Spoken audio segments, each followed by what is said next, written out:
Olá, pessoal! Eu sou a Bruna Classa, professora de Biologia aqui no Estratégia Vestibulares, e hoje é dia de 100 dicas para gabaritar a biologia. Na dica de hoje, a gente vai conversar sobre mitose, processo de divisão celular no qual uma célula-mãe dá origem a duas células filhas idênticas.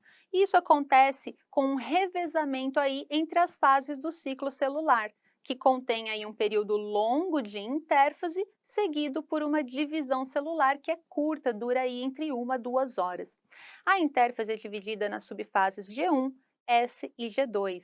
A subfase S é onde ocorre a duplicação do meu material genético, então ela é a subfase mais importante.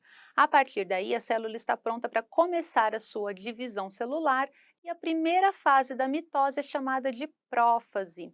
Na prófase, o meu DNA que estava organizado em cromatina se condensa e passa a ficar organizado em cromossomos duplicados.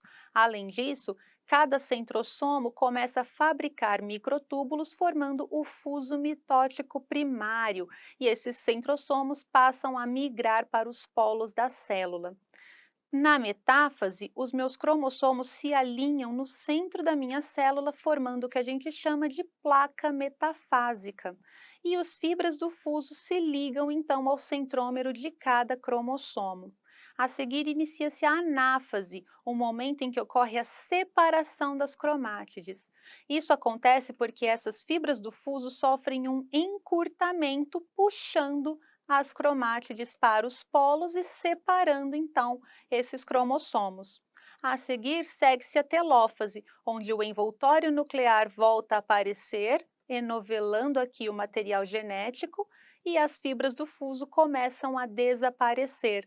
Além disso, forma-se um sulco de clivagem que vai formar um anel contrátil para separar esse citoplasma, dando origem a duas novas células idênticas à célula-mãe com o mesmo material genético.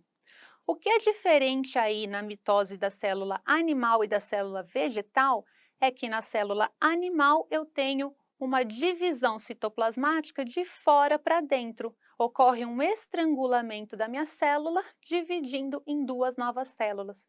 Já na minha célula vegetal, isso não é possível, porque ela possui uma parede celular rígida.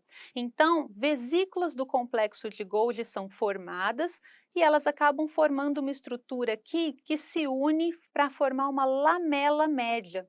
Essa lamela média se une à membrana plasmática e dá origem a uma nova parede celular, delimitando as duas novas células. Além disso, em procariontes, ou seja, nas bactérias, a gente diz que ocorre uma divisão binária e não uma mitose. Embora a minha célula dê origem a duas novas células exatamente iguais, o processo pelo qual o DNA é replicado não é uma mitose, e sim uma replicação a partir de origens, pontos de origens de replicação. Então, a gente fala que as células bacterianas sofrem divisão binária.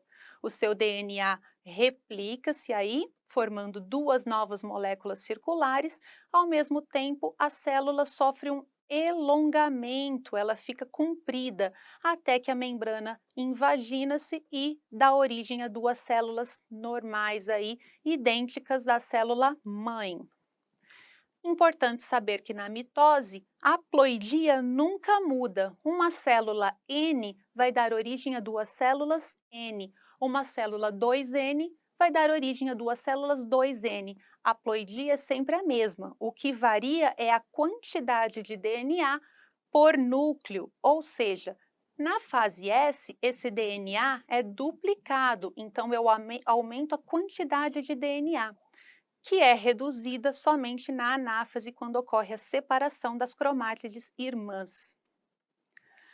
Ainda na mitose, existe um controle dessa divisão celular. Alguns pontos de checagem ou de verificação estão distribuídos ao longo do ciclo celular e eles verificam se a célula está apta a passar de uma fase para outra.